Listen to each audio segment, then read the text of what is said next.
Sadaqallah wa sadaqa Rasulullah sallallahu alaihi wasallam. Yang terhormat, Papan yang digunakan untuk menyambut datangnya tamu. Jadi ada dua. Satu, ahlan wa sahlan. Itu kalau ada tamu disambutnya dengan ahlan wa sahlan. Kalau diartiin tetap ada artinya selamat datang. Yang kedua adalah marhaban. Marhaban bihuduri. Itu juga artinya selamat datang. Dari dua kata ini yang paling pas dan paling tepat untuk mengucapkan selamat datang kepada bulan Ramadan itu adalah yang marhaban.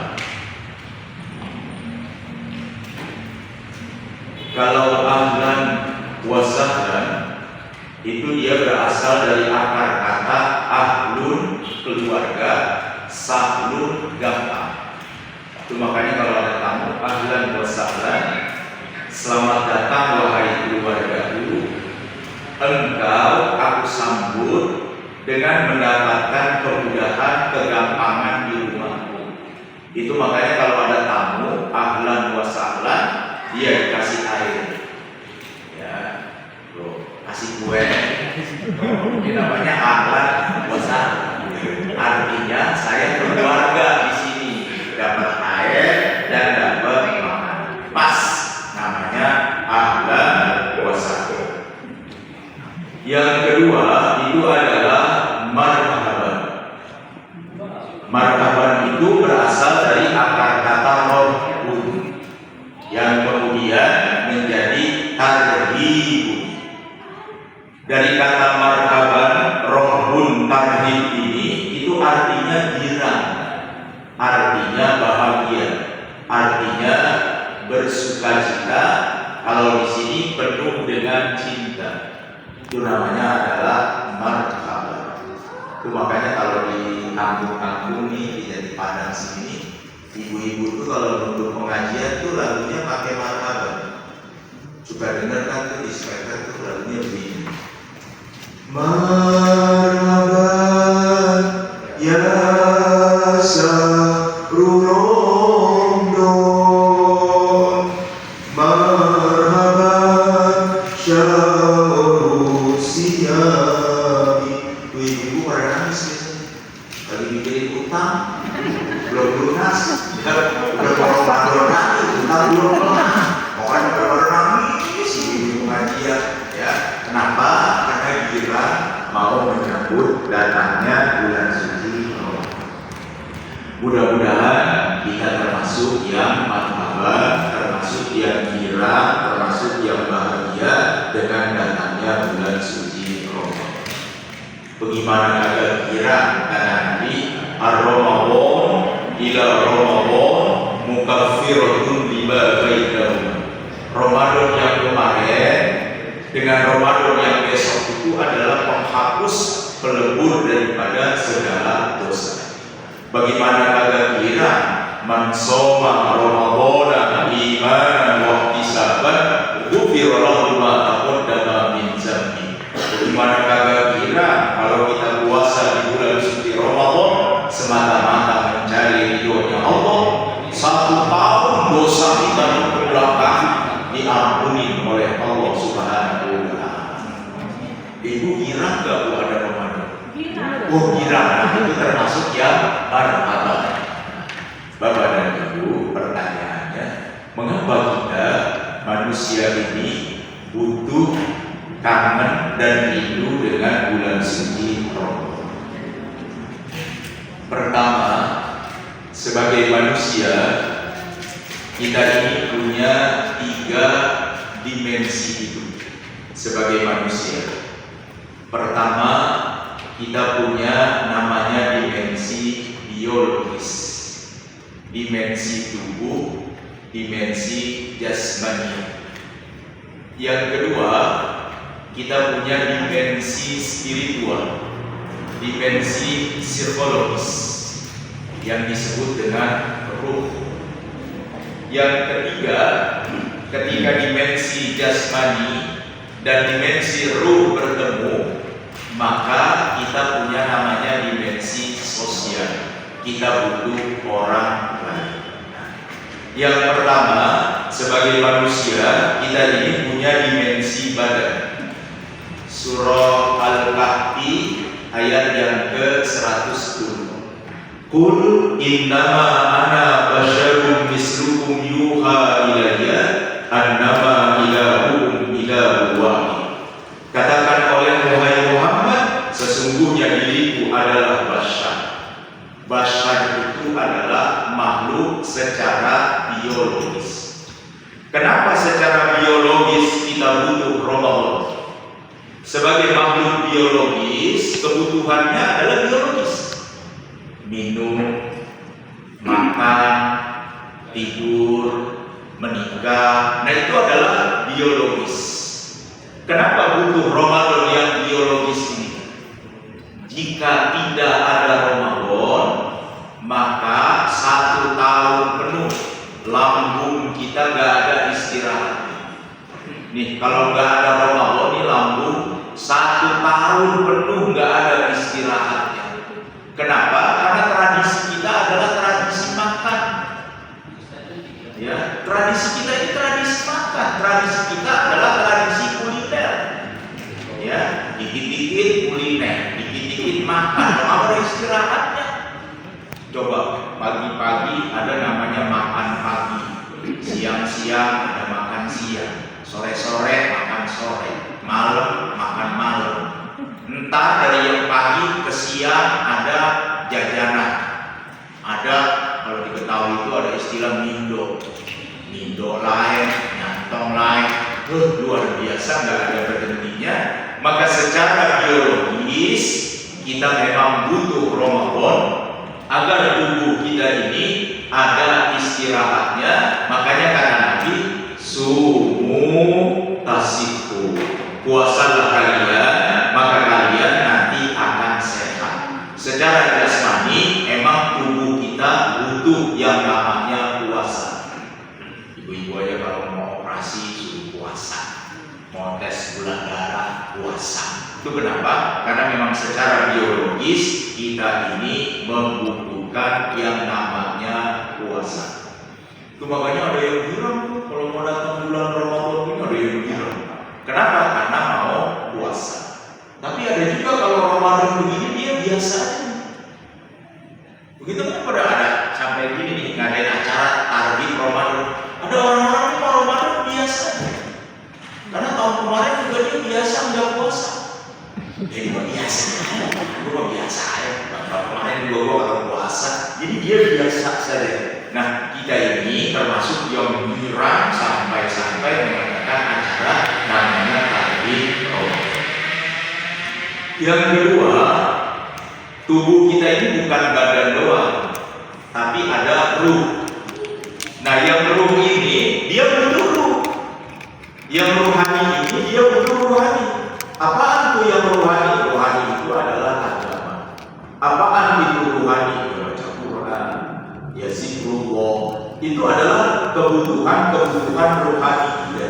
Nah, di bulan Ramadan ini rohani itu diperkuat lagi, dipermantap lagi, sehingga kemudian kita ini butuh dengan yang namanya Ramadan. Bapak Ibu, kalau ruh sama badan bersatu, maka kita ini sekarang manusia. Tapi kalau badan sendiri doang, nggak ada ruhnya, itu biasanya yang suka dibawa sama Bapak Firman di ambulan. Mayat. Manusia itu kalau nggak ada ruhnya, sendirian doang dia badan, itu mayat. Kalau nggak bawa mayat jenazah. Ya, kalau dia sendirian, badan doang. Kalau ruh sendirian doang, pelayanan itu kalau diketahui namanya membeli. Oh, ada membeli itu. Nah, kelihatan dia lagi sendirian karena dia ruh. Tapi kalau dia nyatu, maka dia namanya manusia. Yang jasmani perlu diperkuat melalui puasa, yang rohani perlu diperkuat juga melalui Ramadan. Yang ketiga, yang sosial juga perlu diperkuat di bulan Ramadan. Itu makanya di bulan Ramadan ada zakat fitrah, di bulan Ramadan ada santunan, di bulan Ramadan ada memberikan makanan berbuka puasa dan sahur, karena secara sosial di bulan Ramadan ini ternyata memang harus diperkuat. Itu makanya Nabi mengatakan khairus shadaqatun di Ramadan. Sebaik-baik sedekah itu adalah di bulan Ramadan. Bahkan sedekahnya Nabi di bulan Ramadan itu digambarkan karroidil mursalah, seperti angin yang berhembus. Bu, Nabi Muhammad dermawan apa kikir? Dermawan. Pertanyaannya, orang kalau dermawan duitnya banyak apa nggak punya duit? Punya duit. Nah, kalau begitu pertanyaannya, Nabi Muhammad itu kaya apa miskin? Kaya. Nabi Muhammad itu hidup sederhana. Orang yang hidup sederhana itu bukan orang miskin. Orang yang hidup sederhana itu pasti orang kaya. Ya kalau orang miskin mah hidup sederhana ya, udah miskin dia mah. Nabi Muhammad itu terkenal sederhana karena memang Nabi Muhammad itu kaya. Nabi Muhammad itu terkenal dermawan. Dia dermawan pasti dia berharta. Karena kalau tidak berharta, tidak mungkin dia disebut dermawan. Bahkan digambarkan seperti angin yang sedang berhembus. Ada disertasi di Al-Azhar Mesir, judulnya itu Amwal Muhammad Kasban wa Infaqan wa Tawrisan. Jumlah kekayaan Nabi Muhammad baik dari hasil berdagang, dari hasil usaha, dari hasil nafkah maupun dari hasil waris. Kita mungkin tidak percaya hasil penelitian itu, tapi kenyataannya seperti itu. Nabi Muhammad berdagang dari umur 18 tahun, 12 ikut. Begitu dia 18 tahun, Nabi berdagang sendiri. Dan dagangnya nggak di Mekah.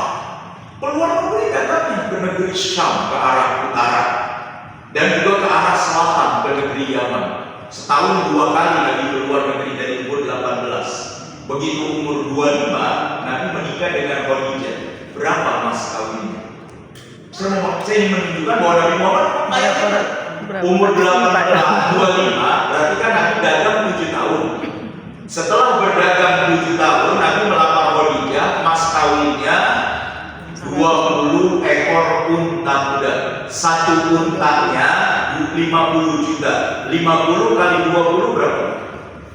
1 miliar. Ada di sini yang mas kawinnya 1 miliar. Mas kawinnya seperangkat alat sholat yang lumayan. Nah, Nabi Muhammad 1 miliar. Miskin mana? Banyak Nabi Muhammad itu. Makanya mas kawinnya sampai 20 ekor unta. 1 ekor untanya 50 juta. Berarti 1 miliar. Baru di umur 25. Setelah umur 25 Nabi menikah. Emang Nabi berhenti dagang? Enggak. Nabi dagang terus. Ke Yaman, ke negeri Syam, ke Yaman, ke negeri Syam. Baru berhenti berdagang umur 37. Kalau dia dari umur 18 ke umur 37 berarti 19 tahun. Kalau bapak-bapak dagang ke luar negeri, apa ke Eropa, apa ke Amerika selama 19 tahun, kemudian tidak dagang selama 3 tahun, mohon maaf, kira-kira untungnya bisa nggak mencukupi yang 3 tahun? Pasti bisa, karena 19 tahun dagang, kemudian istirahat 3 tahun, pasti kecukupan. Nah, begitulah Nabi Muhammad itu 19 tahun menjadi pedagang mancanegara, istirahat di umur 37 karena Nabi mau naik ke Gua Hiro selama 3 tahun. Ya, jadi bekal 19 tahun berdagang untuk menghidupi 3 tahun di Gua Hiro itu kecil. Kenapa? Karena dalam catatan Nabi tidak pernah gagal di dalam dagangnya dan selalu Nabi Muhammad itu beruntung. Makanya Nabi waktu umur 37 itu pamit sama istri, minta izin 3 kali berdagang, tapi ingin bertahanus berkhulwat di Gua Hiro. Dan Khadijah setuju. bahkan menyediakan pelayannya dan menyediakan bekalnya. Karena kadang-kadang Nabi di Gua Hiro itu kadang seminggu, kadang sebulan. Kalau di bulan Ramadan sampai sebulan. Makanya Khadijah setuju dan menyediakan pelayan. Kalau yang ini mohon maaf Bapak jangan mengikuti Rasulullah. Begitu umur 37 minta izin sama istri untuk nggak usaha, pengen ngurus masjid misalnya. Kalau kagak dikemplang, apa lupa? Ya. Nah Rasulullah itu seperti itu. Dan ini neraca dagang Nabi. Selama 19 tahun itu neraca dagang Nabi itu dihitung tuh sama Abdul Fattah Samani dari Mesir.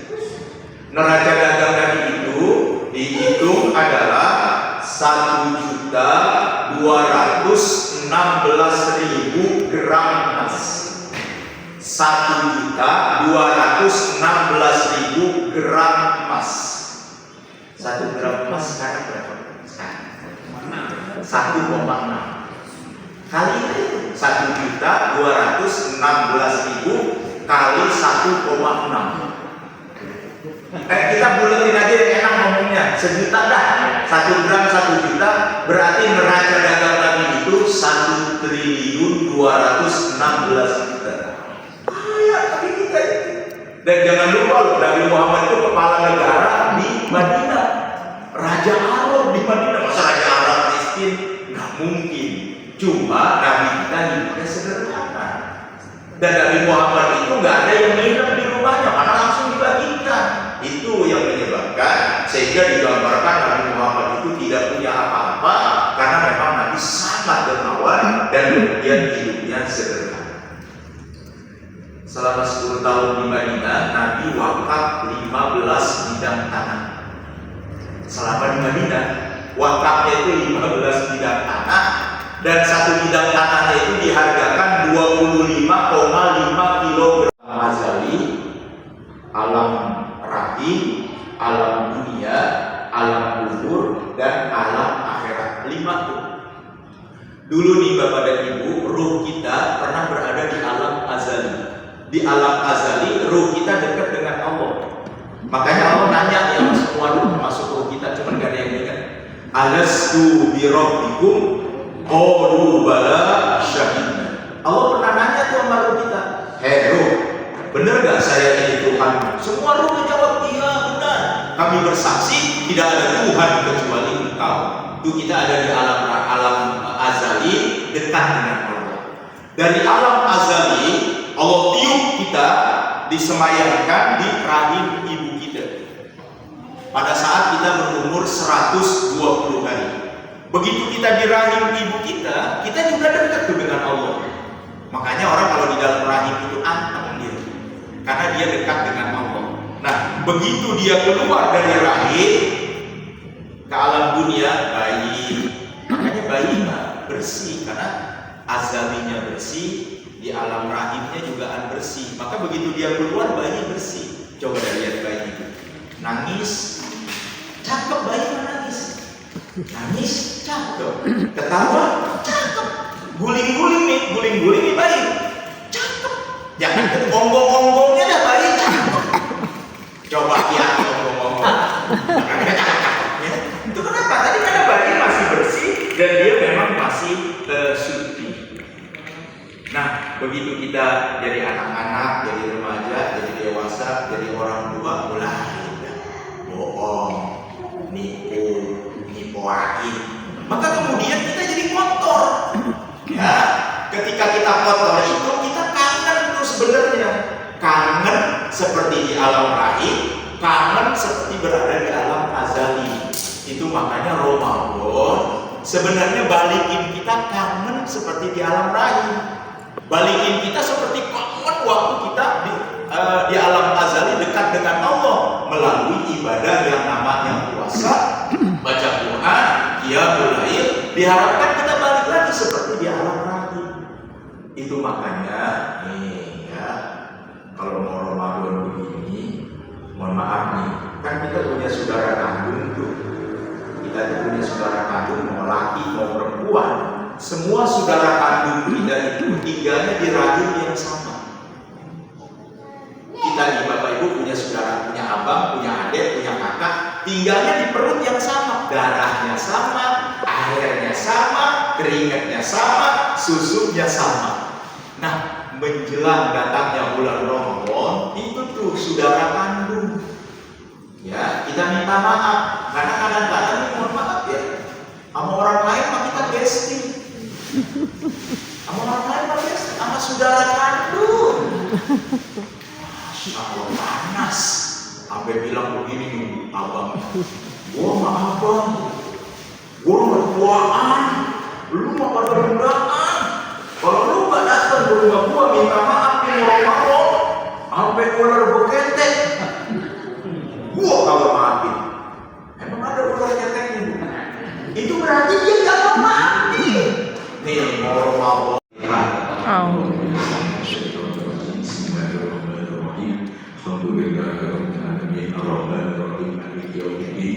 إياك نعبد وإياك نستعين اهدنا الصراط المستقيم صراط الذين أنعمت عليهم غير المغضوب عليهم ولا الضالين آمين.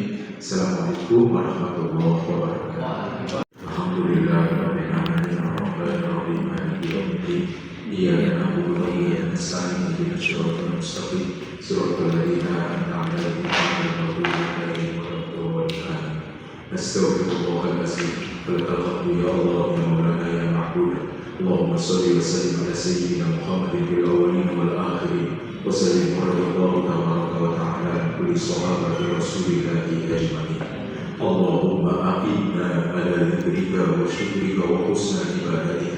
اللهم بارك لنا في شعبان وبلغنا رمضان برحمتك يا ارحم الراحمين.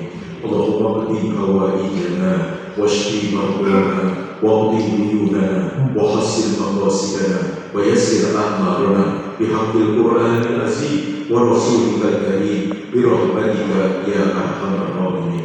اللهم اغفر لنا ولوالدينا وارحمنا كما ربونا صغارا. ربنا آتنا في الدنيا حسنة وفي الآخرة حسنة وقنا عذاب النار. يا رب سبحانك اللهم وتحيتهم فيها السلام وآخر